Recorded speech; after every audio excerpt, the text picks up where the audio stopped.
8:32 in the morning. The Black Sea, 80 miles south of the Crimean coastline.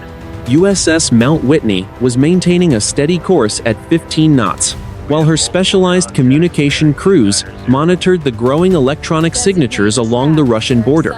The morning had begun as a standard intelligence-gathering mission for the 6th Fleet flagship, but the sudden energy spike on the long-range radar indicated that the day was about to change forever.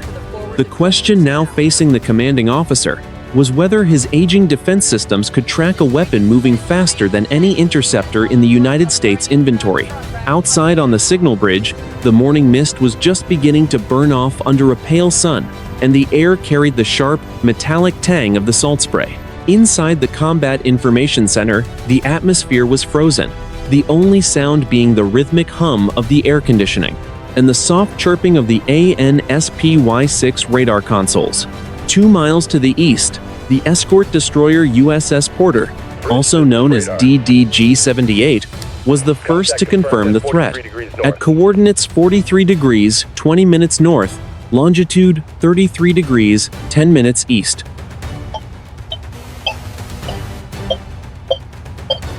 The destroyer's Aegis combat system registered a high-altitude contact, accelerating rapidly.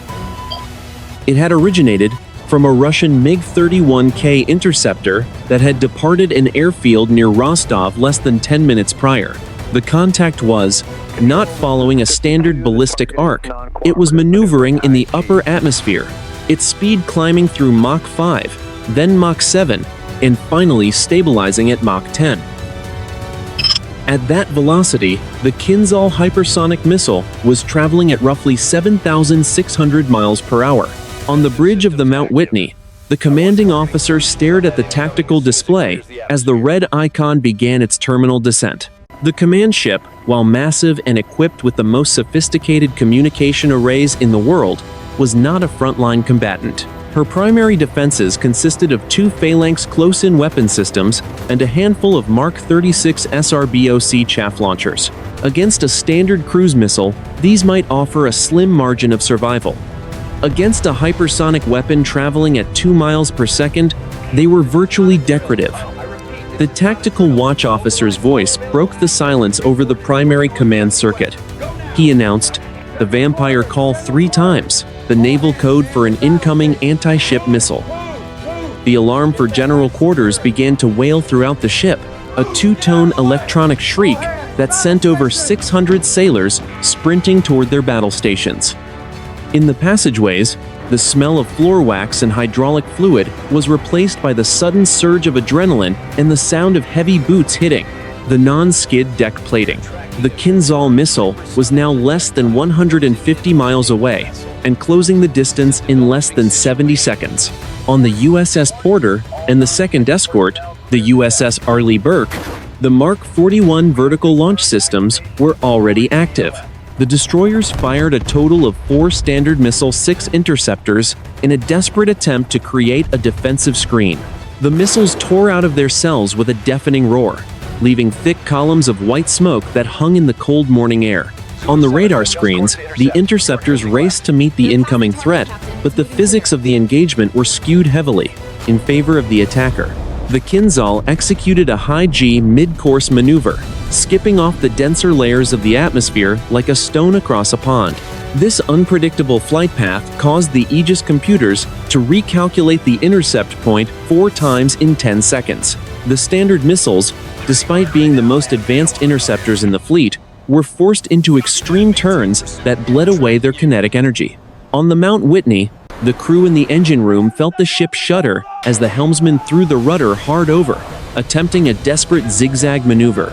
It was a futile gesture for a ship of nearly 19,000 tons. The missile was now in its terminal dive, a vertical plunge from an altitude of nearly 100,000 feet.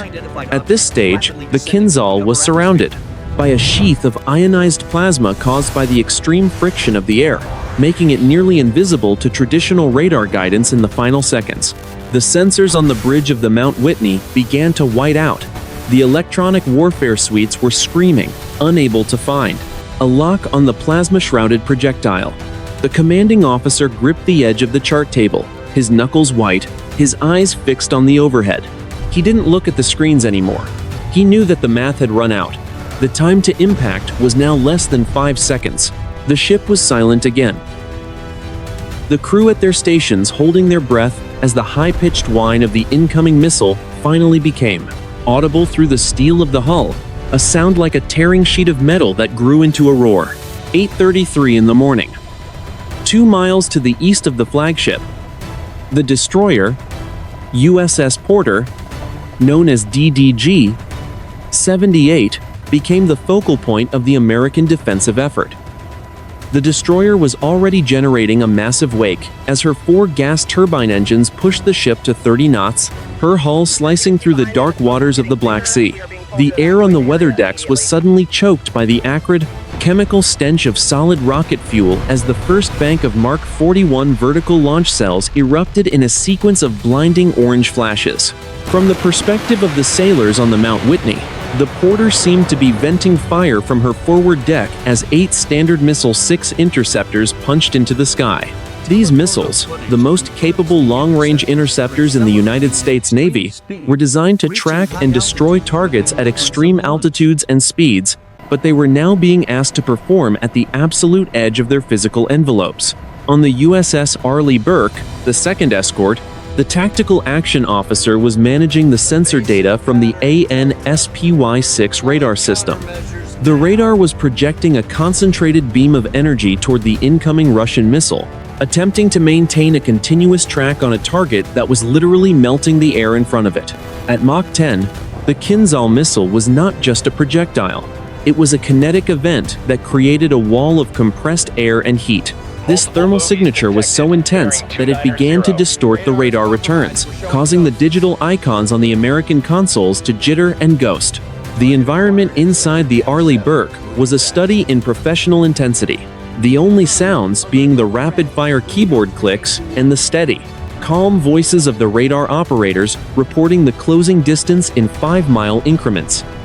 The Standard Missile 6 interceptors reached their transition point 40 miles above the sea, their booster stages falling away and tumbling toward the water like discarded toys. The interceptors turned their seekers toward the Kinzhal, their onboard computers attempting to solve the geometry of a collision that was occurring at a combined closing speed of over 10,000 miles per hour. This was the primary failure point of the Aegis defense. While the American missiles were fast, they relied on aerodynamic control surfaces to maneuver in the thin upper atmosphere.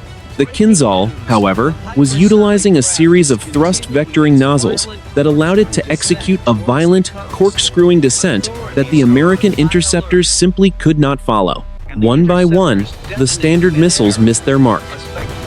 The proximity fuses on the interceptors detonated their warheads in the empty air, creating a series of white puffs of smoke that were instantly left behind by the Russian weapon.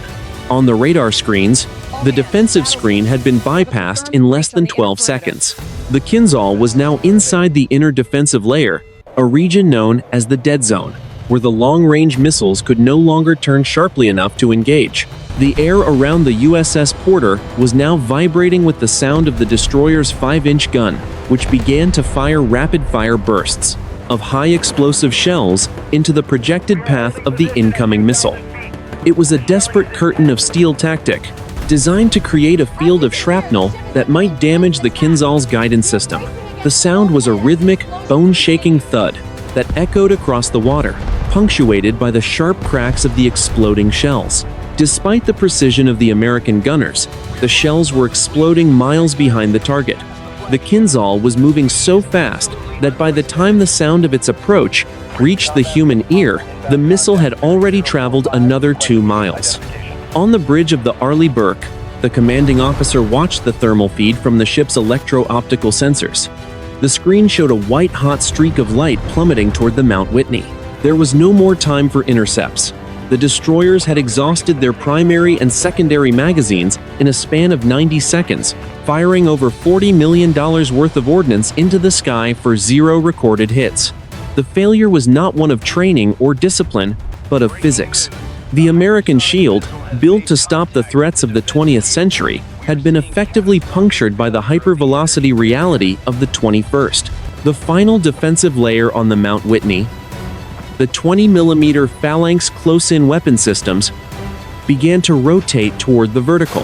The Gatling guns, capable of firing 4,500 rounds per minute, groaned as their hydraulic motors pushed them to their maximum elevation. The radar on the gun mounts searched the sky, but the Kinzhal's descent was so steep and so rapid that the automated system struggled to even lock onto the target. The air around the command ship was thick with the smell of ozone and the heavy, humid heat of the Black Sea morning, a stillness that was about to be shattered by the most violent impact in the history of modern naval warfare. 8:34 in the morning. The center of the Black Sea. USS Mount Whitney was no longer a vessel of command. She had become a target of physics. The Kinzhal missile entered its terminal guidance phase at an altitude of 30,000 feet, its onboard processor locking onto the massive radar cross-section of the flagship's primary superstructure. At this range, the ship's 20mm phalanx close-in weapon systems were slave to their autonomous search radars, their barrels tracking the sky with frantic, robotic precision. The air around the mounts was thick with the scent of hot lubricant and the hum of high-voltage transformers. For the 625 sailors on board, the world had shrunk to the width of a bulkhead and the sound of their own breathing. The terminal dive was initiated with a sudden, violent correction from the missile's thrust vectoring nozzles. The weapon accelerated one last time, its solid fuel motor screaming as it pushed the projectile toward Mach 12. The friction of the air against the missile's nose cone generated temperatures exceeding 2,000 degrees, turning the surrounding atmosphere into a glowing shroud of white-hot gas. On the bridge, the glass of the forward-facing windows began to vibrate with a frequency that threatened to shatter the panes. The trigger was the arrival of the plasma-shrouded warhead at the ship's outer skin. The 500-kilogram penetrator, traveling at over 10,000 feet per second, slammed into the primary communication deck at the O3 level. The kinetic energy transfer was so massive that the steel of the superstructure did not merely bend, it vaporized instantly, turning into a cloud of molten droplets and high-pressure gas. The missile punched through 4 separate decks of sensitive electronic equipment, server racks, and cryptographic suites, its path as clean as a hot needle through wax. The detonation occurred deep within the ship's core, near the main auxiliary machinery room. The warhead erupted with a force that bleached the interior of the ship white for a fraction of a second. The blast wave, moving at 6,000 meters per second, tore through the longitudinal bulkheads like they were made of paper. The pressure compressed the air in the surrounding compartments with such violence that every chest in the vicinity was crushed instantly. The sound was not a bang, but a deep, structural crack that was felt in the bones of every sailor from the bow to the stern. The Mount Whitney reacted as if she had been struck by a physical hammer from the heavens. The entire 19,000-ton hull was driven downward into the water, creating a massive displacement wave that washed over the lower decks. The ship's main mast, a forest of antennas and satellite domes, whipped forward and snapped at the base, crashing onto the forward deck in a tangle of steel and wire. Inside the Combat Information Center, the sudden deceleration threw the crew against their consoles. 2 officers were killed instantly when their workstations were ripped from the deck bolts and sent flying across the room. The immediate aftermath was a terrifying, heavy silence that lasted for exactly 3 seconds. Then, the sound of the sea began to take over. The missile had created a jagged, 10-meter hole that extended below the waterline on the port side. The cold Black Sea water, under immense pressure, began to roar into the engine room. The air was suddenly filled with the acrid, choking smell of burning copper, vaporized hydraulic fluid, and the sharp chemical bite of the missile's unspent propellant. The ship's primary power grid failed the moment the blast severed the main bus bars. The emergency lights flickered on, casting a dim, red glow over the chaos. In the passageways, the mist from the ruptured fire main pipes began to fill the air, mixing with the black smoke rising from the machinery spaces. The commanding officer, struggling to stand on a bridge that was already beginning to tilt to the left, reached for the internal comms, but the lines were dead. The voice of the 6th Fleet had been silenced in less than 6 seconds of terminal flight. On the radar screens of the USS Porter and the USS Arleigh Burke, the icon for the Mount Whitney did not disappear. Instead, it began to drift, its speed dropping toward zero as the flagship took on thousands of tons of water. The escorts could only watch as a column of black smoke, reaching hundreds of feet into the sky, marked the position of the dying command ship. The tactical reality was now shifting from defense to a desperate struggle for survival. 8:35 in the morning. The lower decks of the USS Mount Whitney. Damage control teams, led by the senior hull technicians, were already fighting a losing battle against a wall of seawater surging through the ruptured hull. The environment in the auxiliary machinery spaces had transformed into a nightmare of failing systems and rising pressure within 60 seconds of the impact. The air was thick with the acrid stink of burnt electrical insulation and the heavy, wet smell of spilled diesel fuel. Below the waterline, specifically at frame 112, the Russian missile had left a jagged wound nearly 30 feet across. Through this breach, the Black Sea was rushing into the ship at a calculated rate of approximately 45,000 gallons per minute. Even with every available electric submersible pump running on emergency battery power, the crew could not arrest the rising tide.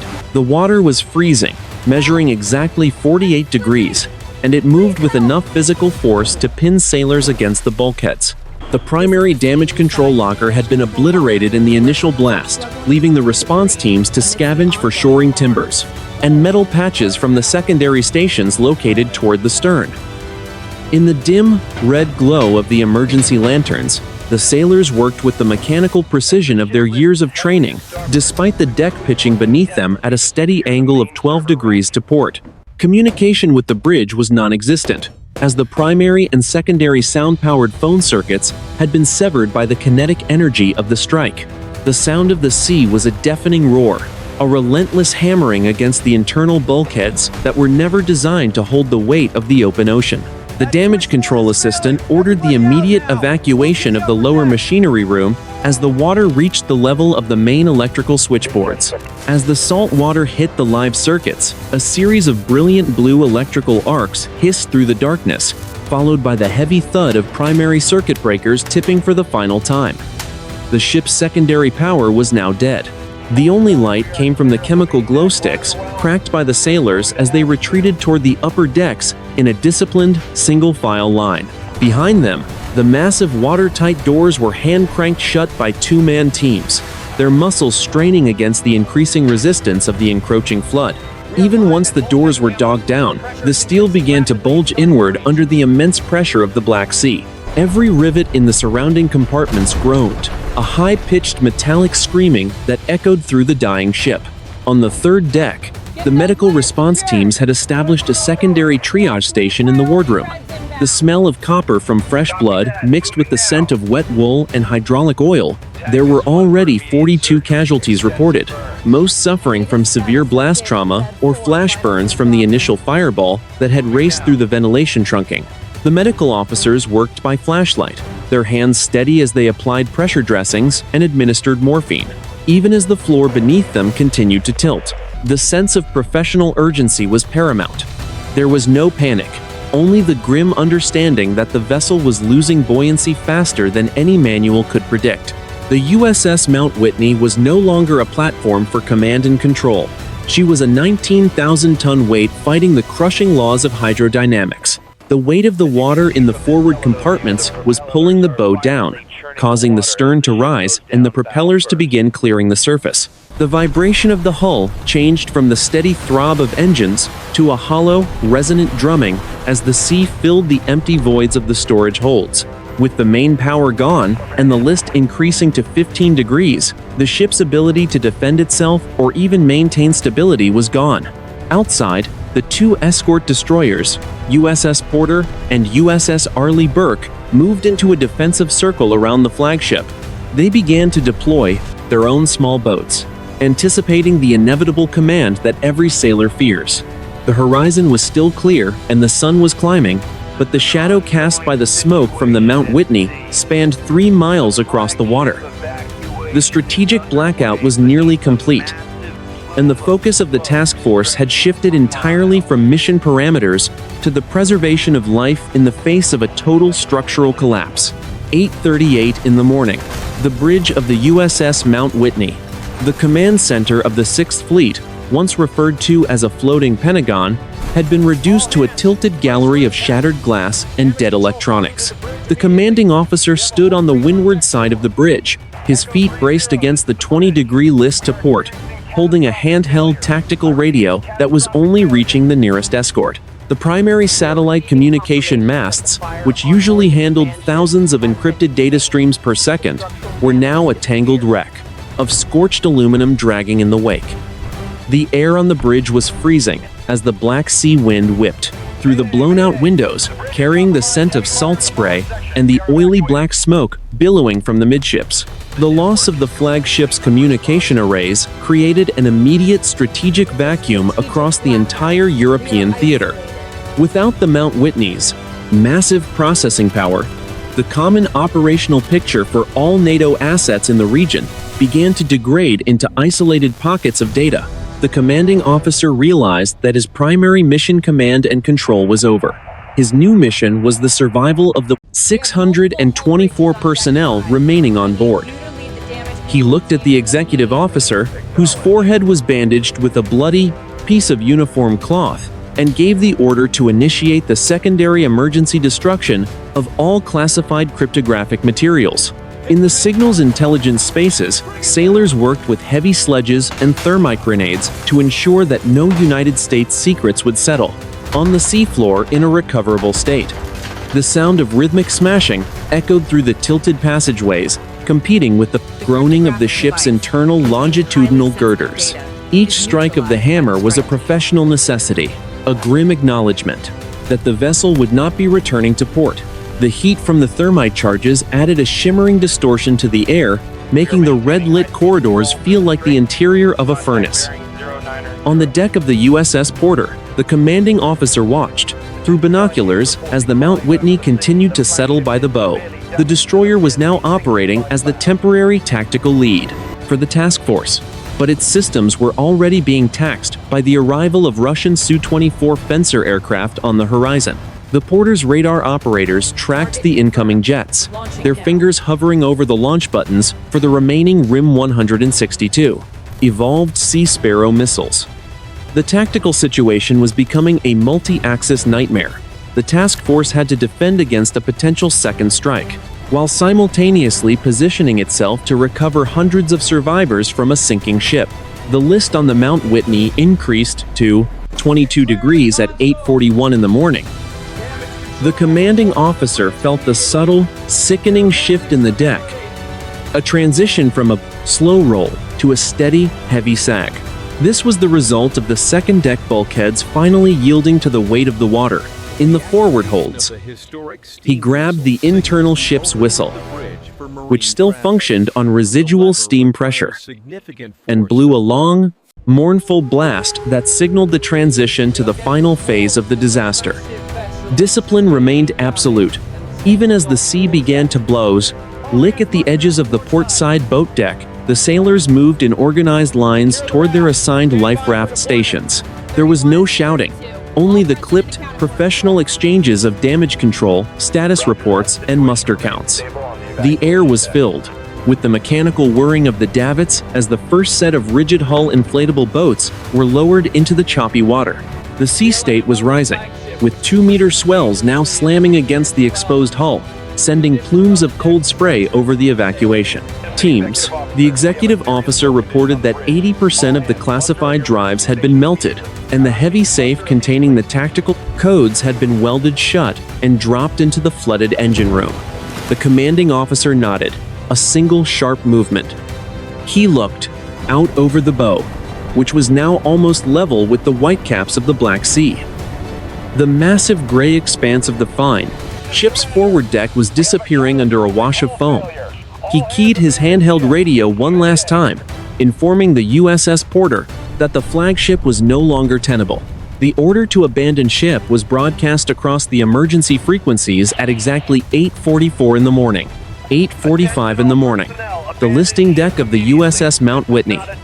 The command to abandon ship echoed through the remaining operational internal speakers, a final directive that sent 624 sailors toward the rail of the dying flagship. The list to port had reached a critical 25 degrees, transforming the starboard side into a steep, steel mountain and the port side into a treacherous slide leading directly into the churning Black Sea. The air was a suffocating mixture of freezing salt spray and the thick, oily black smoke that continued to pulse from the jagged rupture in the ship's midsection. Every sailor on deck was now a participant in a high-stakes race against the weight of the thousands of tons of water currently claiming the forward compartments. Under the direction of the department heads, the crew began launching the Mark 7 inflatable life rafts. Each raft was designed to support 25 personnel, and they were kicked or winched over the side in a rhythmic, disciplined sequence that had been practiced hundreds of times in calm coastal waters. The rafts hit the surface with a heavy splash before the carbon dioxide canisters hissed to life, inflating the bright orange canopies that now bobbed like autumn leaves against the dark gray hull. Sailors, wearing their bulky orange life vests and carrying their emergency breathing devices, began the terrifying descent down the scrambling nets draped over the side of the ship. The water temperature was exactly 48 degrees, a cold so intense that it caused immediate, involuntary gasping in the first wave of sailors who entered the sea. The Black Sea was running 2-meter swells, and the water around the hull was slick with a rainbow sheen of spilled diesel fuel and hydraulic fluid. Despite the shock of the cold, the United States Navy training took over. Sailors formed human chains in the water, pulling each other toward the rafts, and ensuring that the wounded were lifted into the shelters first. The sound of the wind was punctuated by the rhythmic blowing of emergency whistles and the shouted muster counts of the division officers. 2 miles to the east, the destroyer DDG 78, the USS Porter, was closing the distance at 20 knots. The destroyer's commanding officer had ordered the launch of all 4 rigid-hull inflatable boats, which were now racing toward the Mount Whitney's position. The small boats bounced violently over the crests of the swells, their engines screaming as the crews worked to reach the survivors before the main hull of the flagship became a hazard. Overhead, the air was filled with the roar of 2 MH-60 Sierra helicopters from the Arleigh Burke, which were hovering near the rafts to provide overwatch and coordinate the recovery. The evacuation remained orderly even as the Mount Whitney's bow disappeared entirely beneath the waves. On the upper decks, the medical teams were lowering the most severely injured personnel in specialized litters, their movements synchronized despite the deck pitching beneath them at an ever-increasing angle. There was no panic, only the grim mechanical efficiency of a crew that understood their window for escape was closing in minutes. The smell of the sea was now dominant, a cold, metallic scent that signaled the end of the ship's buoyancy. At 8:52 in the morning, the commanding officer was among the last 30 personnel remaining on the bridge. He stood on the external catwalk, watching as the final blow life raft cleared the side of the ship. The USS Porter was now less than 800 yards away, her hull providing a massive windbreak for the rescue operation. The flagship groaned one last time, a deep, structural sound of snapping rivets that vibrated through the feet of everyone still on board. The captain signaled for the final group to move to the nets. The United States Navy's most sophisticated command ship was now little more than a sinking steel island, and the time for leadership from the bridge had officially come to an end. 8:53 in the morning. The Black Sea, 3 miles from the sinking remains of the 6th Fleet flagship, USS Mount Whitney, was now leaning at a 45-degree angle, her massive gray hull resembling a stranded whale. The final 30 personnel, including the commanding officer, had just cleared the starboard rail and were swimming toward the waiting life rafts of the USS Porter. The air was a chaotic symphony of screaming wind, the roar of helicopter rotors, and the deep, metallic groaning of 19,000 tons of steel undergoing terminal structural failure. The temperature of the water remained a brutal 48 degrees, sapping the strength of the survivors within minutes of immersion. Suddenly, the tactical picture shifted from a rescue operation back to a hot combat zone. Two Russian Su-30 fighters, flying low at less than 500 feet, accelerated toward the rescue site from the northeast. Their intent was clear: to harass the rescue efforts and project dominance over the site of their kinetic victory. On the bridge of the USS Porter, the commanding officer did not hesitate. The destroyer was already at battle stations, her AN/SPY-6 radar locked onto the incoming bogies. The mission was no longer just recovery. It was the active defense of 600 American sailors vulnerable in the water. The trigger was the squeezed in the Porter's Combat Information Center. The evolved Sea Sparrow missile shrieked off the rail of the forward Mark 41 vertical launch system, a white column of fire punching backward through the black smoke drifting from the Mount Whitney. The heat blast washed across the faces of the sailors on the Porter's weather decks, the chemical smell of the propellant sharp and biting. The missile accelerated to Mach 3 in less than 2 seconds, leaving a jagged white scar across the gray morning sky as it sought the leading Russian fighter. The warhead punched straight through the port side engine intake of the lead Su-30, detonating with a high-velocity spray of tungsten fragments. The Russian jet did not merely catch fire, it disintegrated. The titanium airframe was shredded instantly, the wings snapping off, and spinning into the sea like discarded blades. A fireball erupted that bleached the sky white for a fraction of a second, followed by a shockwave that cracked the eardrums of the survivors in the nearby life rafts. The second Russian pilot reacted with immediate, visible panic. He kicked the rudder hard to the right, dumping flares in a desperate, blinding cascade of magnesium light as he wrenched the nose of his aircraft toward the horizon. The jet's afterburners roared, a desperate scream of engines as the pilot fled the engagement zone without looking back. The debris of his wingman was still falling, hundreds of burning fragments of aluminum and carbon fiber raining into the sea over a half-mile radius. Black smoke rose from the impact point, a dark marker on the water that mirrored the destruction of the flagship. The immediate aftermath on the surface was a return to the grim reality of the Mount Whitney's final moments. The shockwave from the aerial engagement, deep within the hull, the main transverse bulkhead at frame 94, finally buckled under the weight of the encroaching sea. The sound was a deafening, resonant boom that sent a shudder through the water, felt by every swimmer in the area. The air trapped in the lower decks began to vent through the shattered bridge windows, creating a geyser of white foam and debris that shot 30 feet into the air. The flagship began its final roll. The starboard side of the hull, coated in barnacles and red anti-fouling paint, rose high out of the water, before the ship transitioned to a vertical plunge. The bow disappeared first, pulled down by the weight of the flooded forward holds. For a few seconds, the stern hung in the air, the massive bronze propellers visible against the sky, silent and motionless. Then, with a sound like a Great Lakes freighter hitting a pier, the USS Mount Whitney slid beneath the surface of the Black Sea. A massive vortex formed where the ship had been, a spinning circle of white water and wreckage that threatened to pull the nearest life rafts toward the center. The sailors paddled desperately, their muscles burning in the cold, until the sea finally smoothed over. The only things remaining of the 6th Fleet flagship were a few floating crates, an empty life ring, and a persistent, mile-wide slick of black oil. The silence that followed was absolute, broken only by the steady, rhythmic throb of the USS Porter's engines as she moved in to begin the final recovery. 8:58 in the morning. The churning waters above the final resting place of the USS Mount Whitney.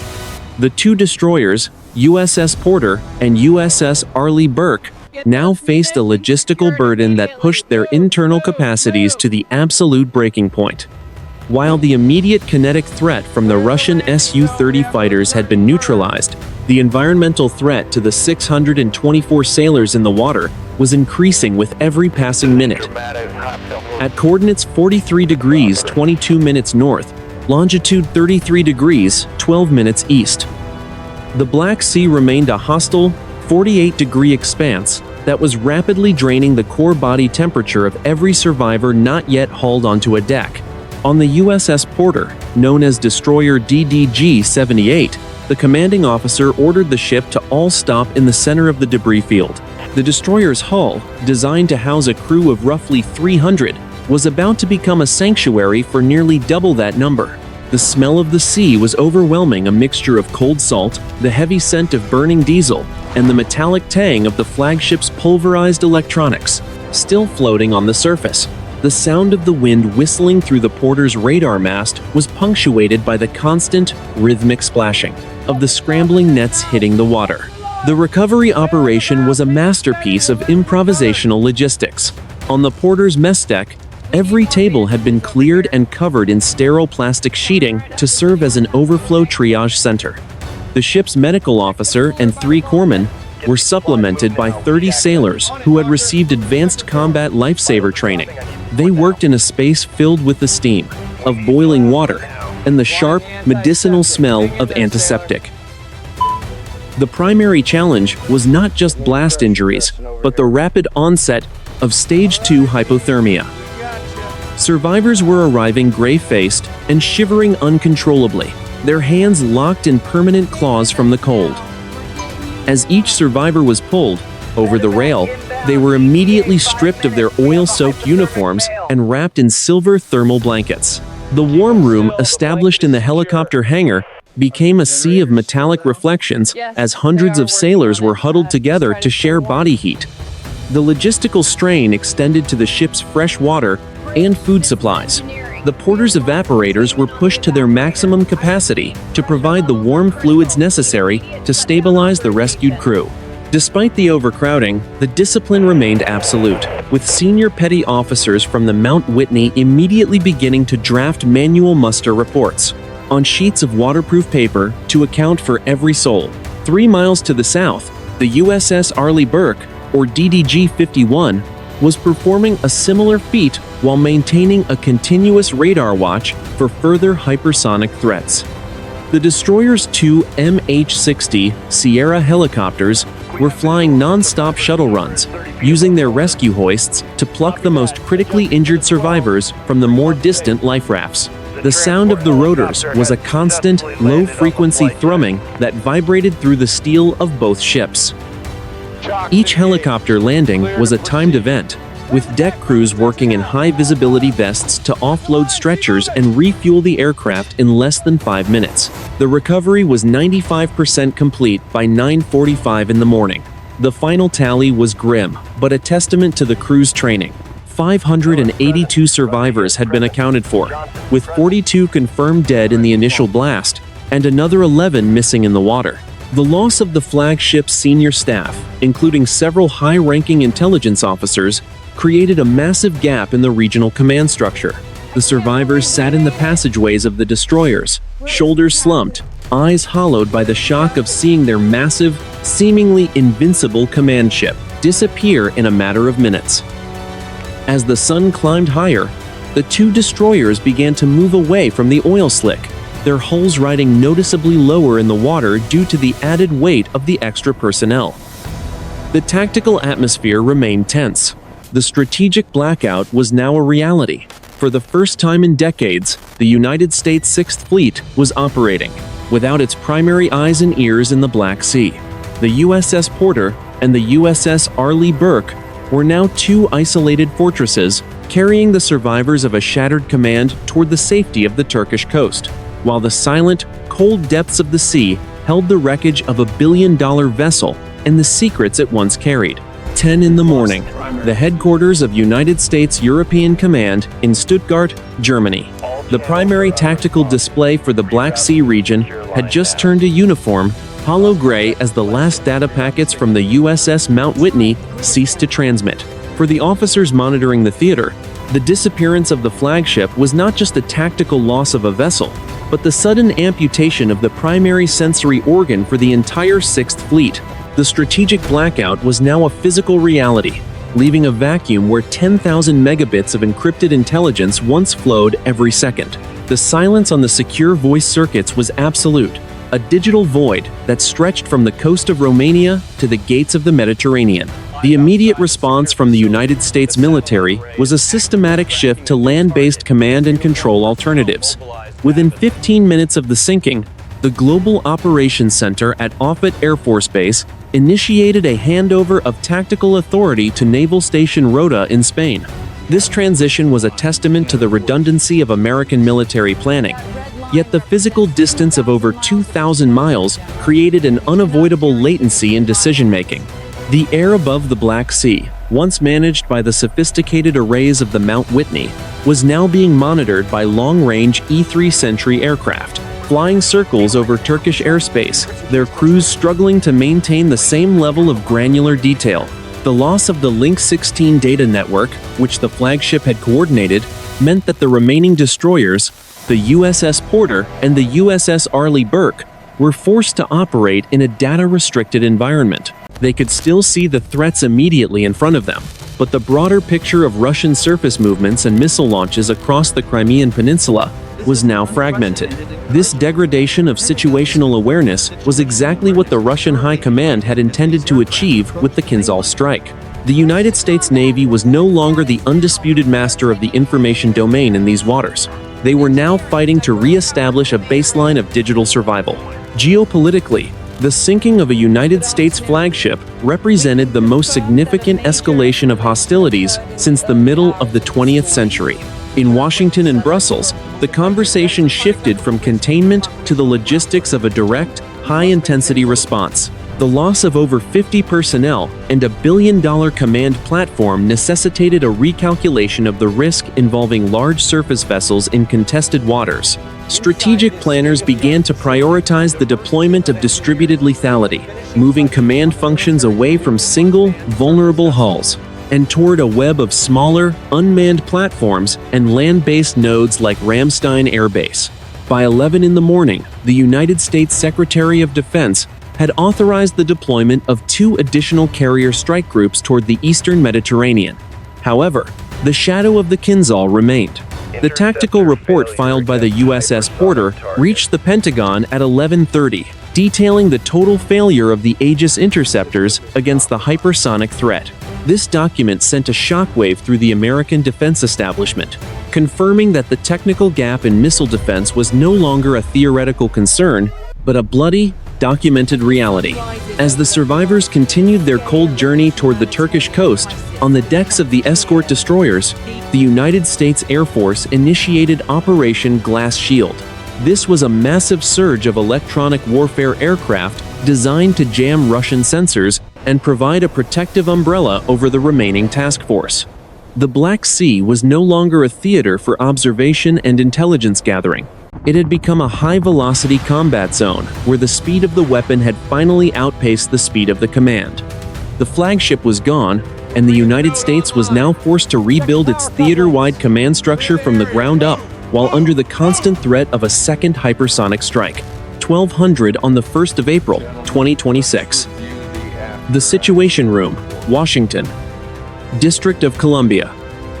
The formal after-action report, designated Operation Black Sea Silence, was presented to the Joint Chiefs of Staff exactly 4 hours after the USS Porter arrived at the Turkish port of Samsun. The document, bound in a black leather folder, represented the most significant loss of United States naval prestige in the modern era.